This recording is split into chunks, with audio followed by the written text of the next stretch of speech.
అందరికీ ముందుగా నమస్కారం. APPSC TSPSC competitive exams YouTube ఛానల్కి స్వాగతం. మనం ప్రీవియస్గా ద్రవ్యం అనే చాప్టర్ని సక్సెస్ఫుల్లీ కంప్లీట్ చేసుకోవడం జరిగింది. అదేవిధంగా డిమాండ్ అనే ఈ న్యూ టాపిక్ని కూడా మనం స్టార్ట్ చేయడం జరిగింది. ఈ న్యూ చాప్టర్ని ఈ డిమాండ్లో మనం ప్రీవియస్ క్లాస్లో అసలు డిమాండ్ అంటే అర్థం ఏంటి, డిమాండ్ నిర్వచనం ఏంటి, అదేవిధంగా డిమాండ్ సూత్రం ఏంటి, డిమాండ్ పట్టిక అంటే ఏంటి, డిమాండ్ రేఖ అంటే ఏంటి, ఈ అన్ని అంశాల గురించి ఎంతో కూలంకషంగా మనం ప్రీవియస్ క్లాస్లో డిస్కస్ చేసుకోవడం జరిగింది. మనము ఈ క్లాస్లో ఈ తరగతిలో ఈ చెప్పబోయే ఈ క్లాస్లో ఈ డిమాండ్ సూత్రాన్ని లేకపోతే ఈ డిమాండ్ ఈ థియరీ ఏదైతే ఉందో ఈ డిమాండ్ సిద్ధాంతానికి కొన్ని విరుద్ధంగా ఉంటాయి. అంటే ఈ డిమాండ్ సిద్ధాంతానికి కొన్ని మినహాయింపులు ఉన్నాయి. అంటే మన డిమాండ్ సిద్ధాంతం ఏమని మాట్లాడుకున్నాం అంటే డిమాండ్ సూత్రం ఏమని మాట్లాడుకున్నాం, ధర పెరిగినట్లయితే డిమాండ్ తగ్గుతుంది, అదేవిధంగా ధర తగ్గినట్లయితే డిమాండ్ పెరుగుతుందని చెప్పి మాట్లాడుకోవడం జరిగింది. అయితే ఇది కొన్ని సందర్భాల్లో జరగదు, కొన్ని వస్తువుల విషయంలో జరగదు. అవి ఏం వస్తువులు అంటే ఆ మినహాయింపులు ఏంటి, ఆ మినహాయింపు వస్తువులు ఏంటి అనే దాని గురించి మనం ఈ క్లాసులో ఎంతో కూలంకషంగా మాట్లాడుకోవడం జరుగుతుంది. ఇంకా క్లాస్ స్టార్ట్ చేద్దాం. డిమాండ్ సిద్ధాంత మినహాయింపులు మరొక అంశము. ఈ మధ్యకాలంలో నాకు చాలా పర్సనల్ పనుల వల్ల నేను క్లాసులు చేయలేకపోయాను. ఇంకా ప్రతిరోజు కూడా డైలీ క్లాసెస్ వస్తుంటాయి. ఏ అభ్యర్థి కూడా ఎటువంటి నిరాశకు నేను లోన్ చేయను. తప్పకుండా ప్రతిరోజు ఇంకా క్లాసులు ఉంటాయి. Don't worry about that. Polity classes కూడా ఇంకా స్టార్ట్ చేస్తాను. నెక్స్ట్ చాప్టర్ భారత రాజ్యాంగం చారిత్రక నేపథ్యం అనే టాపిక్ అనేది ఆ యొక్క చాప్టర్ అయిపోయింది పాలిటీలో. అండ్ నెక్స్ట్ చాప్టర్ కూడా నేను పాలిటీ స్టార్ట్ చేస్తాను. వీలైతే ఏపీ హిస్టరీ కూడా స్టార్ట్ చేస్తాను. రైట్, ఇంకా క్లాస్ స్టార్ట్ చేద్దాం. మనం ప్రీవియస్గా డిమాండ్ గురించి అంటే డిమాండ్ అర్థము, డిమాండ్ నిర్వచనం, సూత్రము, పట్టిక, రేఖ వీటి గురించి మాట్లాడుకోవడం జరిగింది. ఒకసారి బ్రీఫ్గా ఒక పైన మాట్లాడుకుని దాని తర్వాత మనం మినహాయింపుల దగ్గరికి వెళ్దాం. రైట్, డిమాండ్ అర్థం అంటే ఏం మాట్లాడుకున్నాం, ఒక వస్తువుని కావాలని కోరుకోవాలి. ఫస్ట్ ఆఫ్ ఆల్ అంటే ఒక వస్తువుని కొనాలనే కోరికతో పాటు అంటే కావాలనుకోవడంతో పాటు ఆ కొనే శక్తి కూడా అతనికి ఉంటే అప్పుడు ఆ వస్తువుకి డిమాండ్ ఉందని అర్థమని మీకు చెప్పడం జరిగింది. ఇది డిమాండ్ యొక్క అంటే పూర్తి అర్థము. అదేవిధంగా డిమాండ్ యొక్క నిర్వచనం ఏంటి, నిర్ణీత కాలంలో నిర్ణీత మార్కెట్లో నిర్ణీత ధర వద్ద ఒక వస్తువు ఎంత కొనుగోలు చేయబడునో తెలియచేసేదే ఆ వస్తువు యొక్క డిమాండ్. అంటే నిర్ణీత కాలంలో ఎందుకు చెప్పాలి, నిర్ణీత మార్కెట్లో ఎందుకు చెప్పాలి, నిర్ణీత ధర వద్ద ఎందుకు చెప్పాలి అనే దాని గురించి మనం ప్రీవియస్గా డిస్కస్ చేసుకోవడం జరిగింది. ప్రీవియస్ క్లాసులో డిమాండ్ నిర్వచనం ఏమనగా నిర్ణీత కాలంలో నిర్ణీత మార్కెట్లో నిర్ణీత ధర వద్ద ఒక వస్తువు ఎంత కొనుగోలు చేయబడును తెలియచేసేదే ఆ వస్తువు యొక్క డిమాండ్. మరొక అంశం ఇక్కడ మీకు చెప్తాను. మరొక విషయం, సప్లై కూడా ఇదే నిర్వచనం అండి. సప్లై ఉంటుంది కదా, సప్లైకు కూడా అదే నిర్వచనం. నిర్ణీత కాలంలో నిర్ణీత మార్కెట్లో నిర్ణీత ధర వద్ద ఒక వస్తువు ఎంత పంపిణీ చేయబడుతుందో, ఈ కొనుగోలు దగ్గర పంపిణీ అని పెడితే చాలు, అది మనకు సప్లైకి నిర్వచనం వచ్చేస్తుంది. ఇప్పుడు అవసరం లేదు, చెప్తున్నాను. జస్ట్ ఎంత పంపిణీ చేయబడునో తెలియజేసేది ఆ వస్తువు యొక్క సప్లై అని అర్థం. సప్లై యొక్క నిర్వచనం ఇది. రైట్, అది పక్కన పెట్టేస్తే డిమాండ్ నిర్వచనం ఏంటి, నిర్ణీత కాలంలో నిర్ణీత మార్కెట్లో నిర్ణీత ధర వద్ద ఒక వస్తువు ఎంత కొనుగోలు చేయబడునో ఆ వస్తువు యొక్క డిమాండ్. ఇవన్నీ కూడా బాగా మీ బై హార్డ్గా ఉండాలి మీరు. డిమాండ్ సూత్రం మోస్ట్ ఇంపార్టెంట్. ఇది మిగతా పరిస్థితులలో మార్పు రానంత వరకు ఒక వస్తువు ధర తగ్గితే దాని డిమాండ్ పెరుగును, ధర పెరిగితే దాని డిమాండ్ తగ్గును. ఇక్కడ మీకు కీ పాయింట్ చెప్పాను. ఎప్పుడు కూడా డిమాండ్ సూత్రం అనేది ధరతో మొదలవ్వాలి, డిమాండ్తో కాదు. అంటే ధర తగ్గితే డిమాండ్ పెరుగును, ధర పెరిగితే డిమాండ్ తగ్గును. అంటే ధరతోనే డిమాండ్ సూత్రం మొదలవ్వాలి, డిమాండ్తో మొదలవ్వకూడదు. అనగా ధరకి డిమాండ్కి విలోమ సంబంధం ఉంటుంది. అంటే ధర తగ్గితే డిమాండ్ పెరుగుతుంది, ధర పెరిగితే డిమాండ్ తగ్గుతుంది. రైట్. డిమాండ్ పట్టిక. ఒక వస్తువు వివిధ ధరల వద్ద ఎంతెంత పరిమాణంలో కొనుగోలు చేయబడుతుందో తెలియజేసేదే డిమాండ్ పట్టిక. ఇక్కడ ఉంది. అంటే అంటే దాని ధర 10 రూపాయలు ఉన్నప్పుడు అంటే 100 కొనుగోలు చేయడం జరిగింది. 20 ఉంటే 80, 30 ఉంటే 60, 40 ఉంటే 40, 50 ఉంటే 20. అంటే ధర అనేది పెరిగే కొద్దీ అంటే కొనేది తగ్గుతుంటుంది. అదేవిధంగా ధర అనేది తగ్గే కొద్దీ కొనే పరిమాణం పెరుగుతుంది. అది ఈ విధంగా ఉండడం జరుగుతుంది. ఇది డిమాండ్ పట్టిక. అదేవిధంగా డిమాండ్ రేఖ. డిమాండ్ రేఖ అంటే ఏం లేదు, అంటే ఒక వస్తువు వివిధ ధరల వద్ద ఎంతెంత పరిమాణంలో కొనుగోలు చేయబడును తెలియజేసే బిందువుల కలయిక వలన వచ్చేదే డిమాండ్ రేఖ. ఈ అన్నీ కూడా డిమాండ్ అర్థం కానీ, నిర్వచనం కానీ, సూత్రం కానీ, పట్టిక కానీ, రేఖ కానీ, ఈ 5 అంశాల గురించి ఎంతో కూలంకషంగా, ఎంతో డెప్త్గా నేను ప్రీవియస్ క్లాస్లో చెప్పాను. జస్ట్ మనం గుర్తు తెచ్చుకోవడం కోసం ఇప్పుడు నేను చెప్తున్నాను. ఇది డిమాండ్ రేఖ. ఫర్ ఎగ్జాంపుల్ ఇక్కడ డిమాండ్ ఉంటుంది ఎక్స్ అక్షం మీద, వై అక్షం మీద ధర ఉంటుంది. అంటే ధర పెరిగే కొద్దీ ఏం జరుగుతుంది? డిమాండ్ తగ్గుతుందా లేదా? ఇక్కడ మనకు 10 రూపీస్ రాస్తాం, 20, 30, 40 ఇలా ధర పెరిగే కొద్దీ డిమాండ్ అనేది ఇక్కడ ఫర్ ఎగ్జాంపుల్ 10 రూపాయలు ఉన్నప్పుడు డిమాండ్ ఎక్కువగానే ఉండాలి. దాని తర్వాత 20 ఉన్నప్పుడు తగ్గుతుంది, 30 ఉన్నప్పుడు తగ్గుతుంది, 40 ఉన్నప్పుడు తగ్గుతుంది. అంటే ధర పెరిగే కొద్దీ డిమాండ్ రేఖ అనేది కిందకి పడిపోతూ ఉంటుంది. అంటే డిమాండ్ రేఖ ఎప్పుడు కూడా ఎలా ఉంటుంది? ఎడమ నుంచి కుడికి కిందికి వాలి ఉంటుంది. కుడి నుంచి ఎడమకి పైకి అయినా కూడా చెప్పవచ్చు, ఎలా అయినా కానీ మనం చెప్పవచ్చు. రైట్. జాగ్రత్త గుర్తుపెట్టుకోవాలి ఇవన్నీ కూడా. రైట్. ఇప్పుడు మనము డిమాండ్ అర్థము, నిర్వచనము, సూత్రము, పట్టిక, రేఖ గురించి మాట్లాడడం జరిగింది. ఇప్పుడు ఈ డిమాండ్ సూత్రం కొన్ని యొక్క మినహాయింపులు. ఈ డిమాండ్ సూత్రం అనేది యూనివర్సల్, అంటే ఎవర్ గ్రీన్. అంటే ఈ డిమాండ్ సూత్రం అనేది ఎక్కడైనా ఒకటే, కానీ దీనికి కూడా కొన్ని మినహాయింపులు ఉన్నాయి. అసలు డిమాండ్ సూత్రం అంటే మెయిన్ పాయింట్ ఏంది? ధర పెరిగితే ఏం జరుగుతుంది? డిమాండ్ తగ్గుతుంది. ధర తగ్గితే డిమాండ్ ఏమవుతుంది? పెరుగుతుంది. ఈ 2 పాయింట్స్ మైండ్లో పెట్టుకోండి. మనం ఇప్పుడు ఈ మినహాయింపులు చూద్దాం. ఈ డిమాండ్ సూత్రానికి, డిమాండ్ సిద్ధాంతానికి కొన్ని మినహాయింపులు ఉన్నాయి. అవి ఏంటో చూద్దాం. మొదట గిఫెన్ గూడ్స్, గిఫెన్ వస్తువులు. ఆ గిఫెన్ అనేది ఒక ఆర్థికవేత్త యొక్క పేరు. ఆయన దీన్ని కనుగొన్నాడు కాబట్టి ఆయన పేరు మీద ఈ వస్తువులని రావడం జరిగింది. ఈ ఎగ్జామినేషన్లో కూడా చాలాసార్లు గిఫెన్ గూడ్స్ అనగా ఏమిటి, గిఫెన్ గూడ్స్ దేనికి సంబంధించింది అని కూడా చాలాసార్లు అడగడం జరిగింది. జాగ్రత్త గుర్తుపెట్టుకోవాలి. రైట్. ఇక్కడ ఏం జరుగుతుందంటే మన డిమాండ్ సూత్రం ప్రకారం ఏం జరగాలి? ధర పెరిగితే డిమాండ్ తగ్గాలి.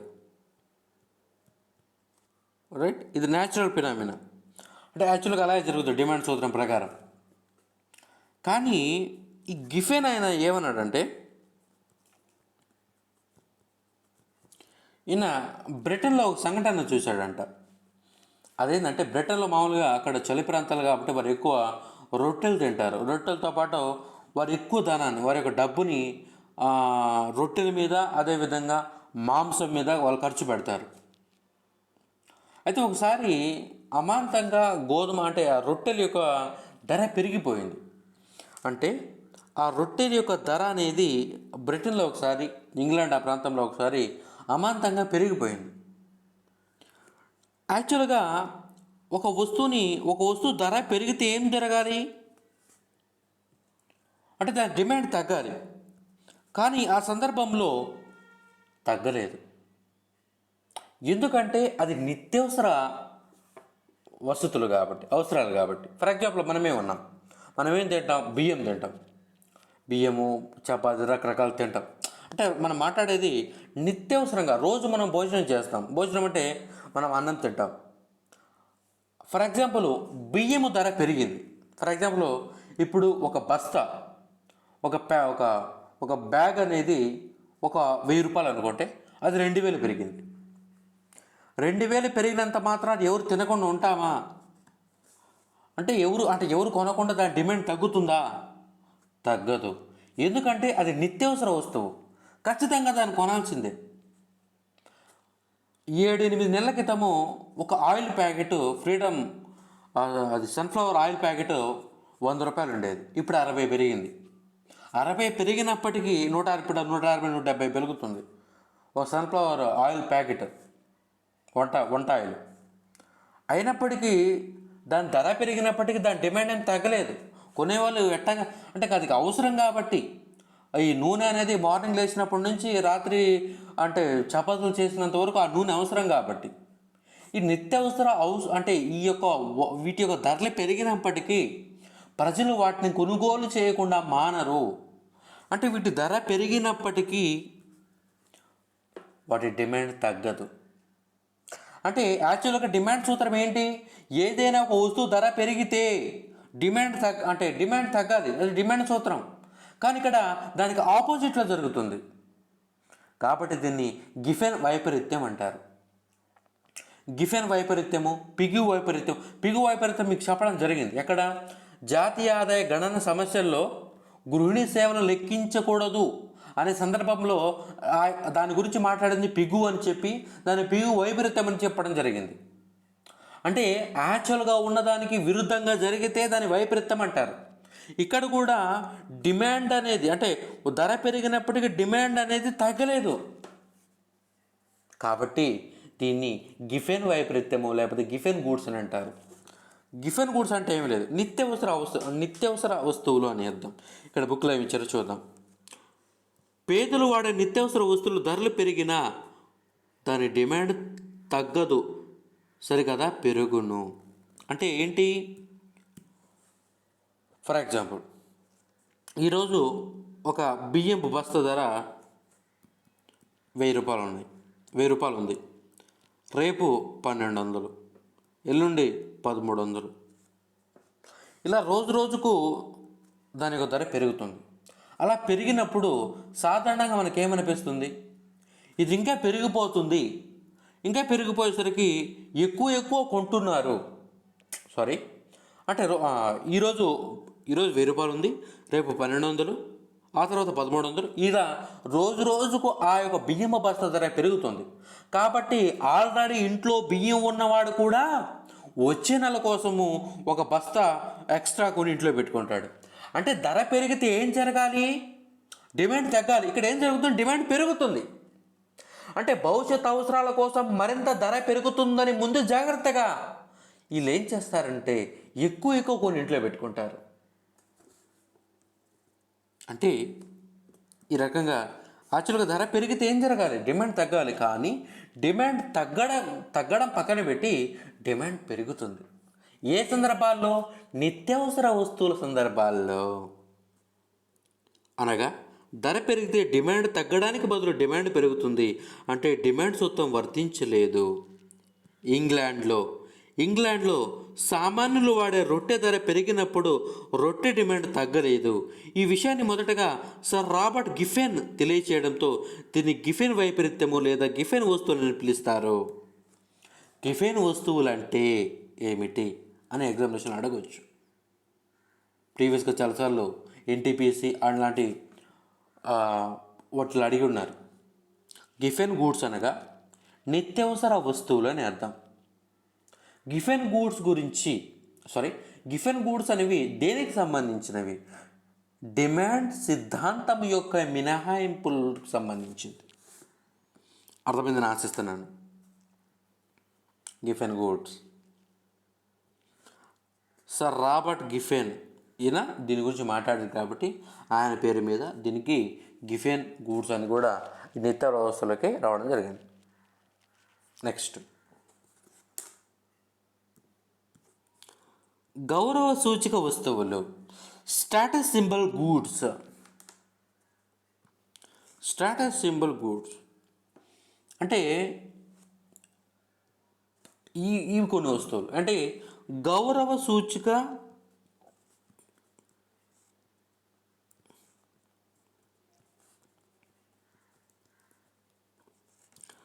గౌరవ సూచక వస్తువులు అంటే ఫర్ ఎగ్జాంపుల్ ఎవరైనా కానీ స్పెషల్గా ఒక మంచి కోట్ ధరించి రావడం వల్ల అతను పెద్ద ఆఫీసర్ అనుకుంటాం, లేకపోతే ఒక పెద్ద కారు రావడం వల్ల అతను ధనికుడు అనుకుంటాం. అంటే ఏంటంటే అతను ధరించే వస్తువులు బట్టి తన యొక్క స్థాయిని మనం నిర్ణయించవచ్చు. ఫర్ ఎగ్జాంపుల్ మారుతి కారు ఉంది,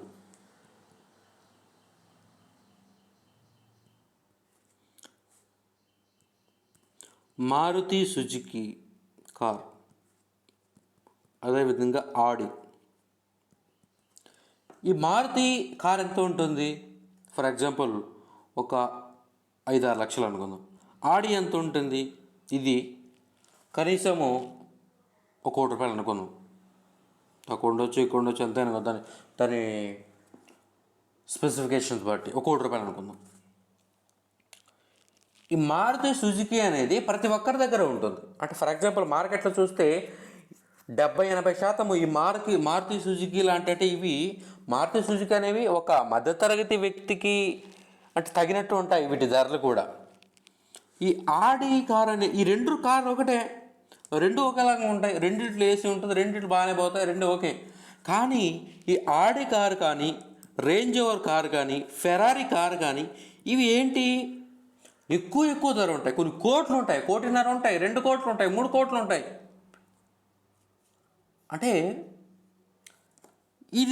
ఇతను ఆడి కారు కానీ, రేంజ్ ఓవర్ కారు కానీ, ఫెరారీ కారు కానీ వేసుకొని వస్తే అతని గౌరవం పెరుగుతుందని అతను అనుకుంటాడు.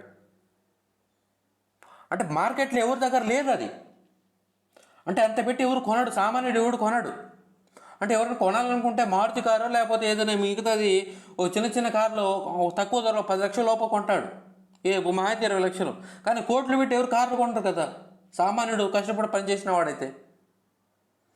కానీ ఎవరైతే ధనవంతులు ఎవరు ఉంటారో వారి గౌరవం ఇంకా పెరగాలనే ఉద్దేశంతో ఇలాంటి కారు ఎవరి దగ్గర ఉండకూడదు అనే ఉద్దేశంతో వారు ఎక్కువ కొంటారు. ఈ సందర్భంలో ఏం జరుగుతుందంటే ఒకవేళ ఈ ఆడి కారు నేను ఎంత చెప్పాను, ₹1,00,000 అన్నాను, ₹1,00,000 అన్నాను. ఈ ఆడి కారు ఒక్కసారిగా 20 లక్షలు అయిపోయింది. 20 లక్షలు అయిపోయింది అంటే ఏంటి? దీని ధర తగ్గింది. ఇప్పుడు ధర తగ్గితే ఏం జరగాలి? డిమాండ్ పెరగాలి. కానీ డిమాండ్ పెరగదు, డిమాండ్ తగ్గుతుంది. అంటే ఇతని దగ్గర ఉండే కారు ఎవరి దగ్గర ఉండకూడదు. ఉంటే ఒక 2-3 దగ్గర ఉంటే చాలు. ప్రతి ఒక్కరి దగ్గర కారు ఉంటే అతని దగ్గర స్పెసిఫికేషన్ ఏముంటుంది? ఆడి కారు ప్రతి ఒక్కరి దగ్గర ఉంటే అతను గౌరవంగా ఏం భావిస్తాడు? వాడి దగ్గర ఉంది, నా కారు దగ్గర ఉంది. అంటే 50,000 సంపాదించి వాడి దగ్గర ఉన్నాయి, కోట్లు సంపాదించి వీడి దగ్గర ఉంది. వీటి స్పెసిఫికేషన్ ఏముంటుంది? కాబట్టి ఈ ఆడి కారు 20 లక్షలకి పడిపోతే, దీని ధర పడిపోతే ఈడెవడైతే ఉన్నాడు ధనవంతుడు ఎవడైతే దాన్ని కొనడు, దాన్ని అమ్మేసి ఇంకొంచెం కాస్ట్లు ఉండే ఏదైనా రేంజ్ ఓవరో ఫెరారీ కారో కొంటాడు. అంటే ఇక్కడ ధర తగ్గితే డిమాండ్ పెరగాలి. కానీ ఇక్కడ ఏం జరిగింది? డిమాండ్ అనేది తగ్గింది. అంటే ధరతో పాటు డిమాండ్ కూడా తగ్గింది. ఇది మీరు గమనించాలి. సమాజంలో అధిక ధర వస్తువులు కలిగి ఉండుట వలన తమ హోదా పెరుగుతుందని ధనవంతులు భావిస్తారు. వీటి ధర తగ్గితే తమ హోదా తగ్గుతుందని భావించి వీటి కొనుగోలు తగ్గిస్తారు. అంటే డిమాండ్ సూత్రం వర్తించదు. అది మీరు గమనించాలి. అంటే ₹1,00,00,000 ఉన్నటువంటి ఆడి కార్ అనేది 20 లక్షల రూపాయలు తగ్గినట్లయితే ప్రతి ఒక్కరు దీన్ని కొనుగోలు చేస్తాడు. 20-30 అంటే చాలామంది మార్కెట్ ప్రతి ఒక్కరు కూడా దీన్నే కొంటారు, ఈ ఆడి కార్ని. కాబట్టి ఇతను ఏం స్పెషల్గా అతను భావించాడు. కాబట్టి ఉన్న ఆడి కార్ని అమ్మేసి అసలు ఏం కొనడు. అంటే మరింత రిచెస్గా ఉండే మరొక కార్ను కొంటాడే కానీ ఆ ధనవంతులు ఈ కార్ని కొనరు. అంటే డిమాండ్ తగ్గుతుంది. అయితే ఇక్కడ మీరు డౌట్ రైజ్ చేయొచ్చు. సార్ ఇప్పుడు మీరు చెప్పారు ధర తగ్గుతుంది అంటే వాడు కొనకపోతే కొనడు కదా, వాడు కొనకపోతే ఏమి మిగతా వాళ్ళు కొంటారు కదా. అంటే ఆడి కార్ అనేది ఇలా ₹1,00,00,000 కాబట్టి ఎవరు కొనలేని వాళ్ళు అంటే ఆశలు పెట్టుకొని ఉంటారు. మనం ఎందుకు ఆ ₹1,00,00,000 పెట్టి కొనలేము కాబట్టి ఆ 20 లక్షలకి ఏదో నార్మల్గా వచ్చే ఏదో కారు కొంటారు. ఒక్కసారి ఆడి కార్ అనేది 20 లక్షలు తగ్గితే ఎప్పటి నుంచో ఆడి కారు కొనాలని ఆశ కలిగిన వారు అందరూ ఒకేసారిగా కొంటారు కదా, దాని డిమాండ్ పెరుగుతుంది కదా. మీరు ఏ విధంగా డిమాండ్ తగ్గుతుందని చెప్తారు, ఆడికారిది అని చెప్తారు. నేను ఇక్కడ మాట్లాడుతుంది, ఇక్కడ డిమాండ్ రెండు రకాలుగా ఉంటుంది. ఏం డిమాండు? ఒకటి వ్యక్తిగత డిమాండ్, రెండు మార్కెట్ డిమాండ్. అంటే ఒక వస్తువు ధర తగ్గినప్పుడు ఒక వ్యక్తి ఏ విధంగా ప్రవర్తిస్తున్నాడు అని చెప్తే దాన్ని వ్యక్తిగత డిమాండ్ అంటారు. అదేవిధంగా మార్కెట్ ఏ విధంగా ప్రవర్తిస్తుంది అని చెప్తే దాన్ని మార్కెట్ డిమాండ్ అంటారు. నేను ఇప్పుడు చెప్తుంది ఈ గౌరవ సూచిక వస్తువుల సందర్భంగా చెబుతున్నది వ్యక్తిగత డిమాండ్ గురించి, మార్కెట్ డిమాండ్ గురించి కాదు. అంటే వ్యక్తిగత డిమాండ్ ప్రకారంగా నేను చెప్తున్నాను, ఈ గౌరవ సూచిక వస్తువుల యొక్క ధర తగ్గితే దాని డిమాండ్ కూడా తగ్గుతుంది, పెరగదు. యాజ్ పర్ వ్యక్తిగత డిమాండ్ ప్రకారంగా. As clear? రైట్. అర్థమైందని ఆశిస్తున్నాను. ఏదైనా డౌట్ ఉంటే కామెంట్ చేయండి. నాట్ ఏం డౌట్ ఉండడం ఏం లేదు. ఇక్కడ దైనందిక జీవితంలో వాడే వస్తువులు అంటే మనం తినడానికి అంటే బియ్యం కానీ, పప్పు దినుసులు కానీ, మరి ఏ ఇతర గోధుమలు కానీ, ఇవన్నీ కూడా మనం ప్రతిరోజు మనకు కావాలి, ప్రతిరోజు మనకు అంటే మనం తినాలి కాబట్టి వాటి ధర పెరిగినప్పటికి కూడా మనం ఖచ్చితంగా వాటిని కొనుగోలు చేస్తాం. కాబట్టి వాటి యొక్క డిమాండ్ తగ్గదని ఇక్కడ. అదే గౌరవ సూచిక వస్తువులు వీళ్ళు ఏంటంటే ఒకవేళ ధర తగ్గితే ప్రతి ఒక్కరు కొంటారు. నా దగ్గర స్పెషల్గా ఏముంటుంది, హుందాగా నేను ఉండలేను కాబట్టి అతను అవి కొనడు. రైట్. నెక్స్ట్ అంచనా వ్యాపారం చూద్దాం. Speculative demand. ఇక్కడ మీరు గమనిస్తే నేను ద్రవ్య డిమాండ్ దగ్గర అంచనా వ్యాపార ద్రవ్య డిమాండ్ చెప్పాను. సేమ్ రెండు ఒకే విధంగా ఉంటాయి. చూద్దాం. ఒక వస్తువు ధర పెరుగుతుంటే భవిష్యత్తులో దాని ధర మరింత పెరుగుతుందని భావించి మరింత ఎక్కువ కొంటారు. అంటే ఇక్కడ అంచనా వ్యాపారం అంటే ఏం లేదు, అంటే ఊహాజనితమైనటువంటి వ్యాపారం. ఫర్ ఎగ్జాంపుల్, ఈరోజు బంగారం 10 గ్రాములు అనేది, ఈరోజు బంగారం 10 గ్రాములు అనేది ఒక 40,000 అనుకుందాం, 40,000. అది రేపు 50,000, వెల్లుండి 60,000, ఇలా పెరుగుతూ పోతుంది. అర్థమవుతుందా? ఇలా 10 గ్రాముల బంగారం అనేది రోజు రోజుకి పెరిగిపోతుంది. అప్పుడు రాబోతున్న రోజుల్లో మరింత శుభకార్యాలు ఉన్నాయి, మరింత పండగలు ఉన్నాయి, మరింత శ్రావణ మాసాలు, మరింత అంటే రకరకాల రాబోతున్న రోజులు మరింత శుభకార్యాలు జరిగే అంటే ఎక్కువ పెళ్ళిళ్ళు జరిగే సీజన్ ఇంకా ముందు ఉంది. అయితే ఈ బంగారం ధర ఇంకా పెరగవచ్చు. ఇప్పుడు 10 గ్రాములు 40 నుంచి 50, 60కి పెరిగింది. రాబోతున్న రోజుల్లో మరింత దీని యొక్క డిమాండ్ ఇంకా పెరగవచ్చు, దీని ధర ఇంకా పెరగవచ్చు అనే ఉద్దేశంతో వీళ్ళు ఏం చేస్తారంటే స్పెక్యులేటివ్ వ్యాపారం చేసేవారు, అంటే అంచనా వ్యాపారం చేసేవారు. అంటే బులియన్ మార్కెట్కి వెళ్ళి, అంటే బులియన్ అంటే బంగారం మార్కెట్ అని అర్థం. ఆ బులియన్ మార్కెట్కి వెళ్ళి ఒక 100 గ్రాములు 80 గ్రాములు వాళ్ళ దగ్గర ఉన్న డబ్బులు మొత్తం వాళ్ళ మీద ఇన్వెస్ట్ చేసి ఆ యొక్క బంగారాన్ని కొని పెట్టుకుంటారు. ఒక పీక్ స్టేజ్లో వెళ్ళినప్పుడు బంగారం ఒక 10 గ్రాములు అనేది ఒక 80,000, 70,000, 80,000, 90,000 అలా వెళ్ళినప్పుడు వాళ్ళ దగ్గర ఉండే బంగారం అంతా అమ్మేస్తారు. అదే అంచనా వ్యాపారం చేసేవారు. ఇక్కడ ఏం జరుగుతుంది యాక్చువల్గా, ఇక్కడ బంగారం ధర పెరుగుతుంది. అంటే ధర పెరుగుతున్నప్పుడు డిమాండ్ ఏం జరగాలి, తగ్గాలి. కానీ వీళ్ళు ఏం చేస్తున్నారు, ధర పెరిగే కొద్దీ వాళ్ళు ఎక్కువ కొనుగోలు చేస్తున్నారు. అంచనా వ్యాపారం చేసేవాళ్ళు ఎక్కువ కొనుగోలు చేస్తున్నారు. ఇక్కడ డిమాండ్ సూత్రం ఇక్కడ కూడా వర్తించలేదు.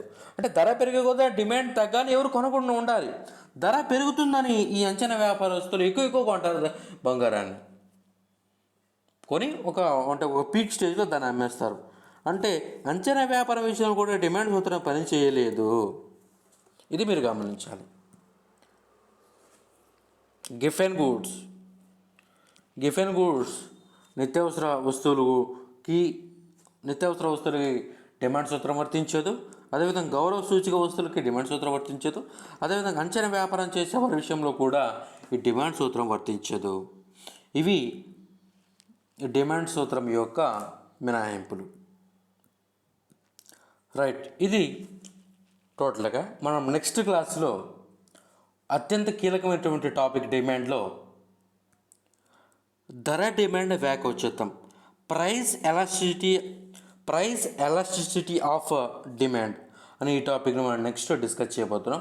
One of the most important concept అది, జాగ్రత్తగా వినాలి, కన్ఫ్యూజ్ అవుతారు. నెక్స్ట్ క్లాస్ అదేమంది, జాగ్రత్తగా వినాలి. డోంట్ వర్రీ, ఇంకా క్లాసులు డైలీ వస్తుంటాయి. Thank you very much for watching. నా ఎక్స్ప్లెనేషన్ మీకు నచ్చినట్టయితే వీడియోని తప్పకుండా లైక్ చేయండి. మీకు డౌట్స్ ఉంటే కామెంట్ చేయండి. ప్రతి ఒక్కరు కూడా వీడియో షేర్ చేయండి. Thank you.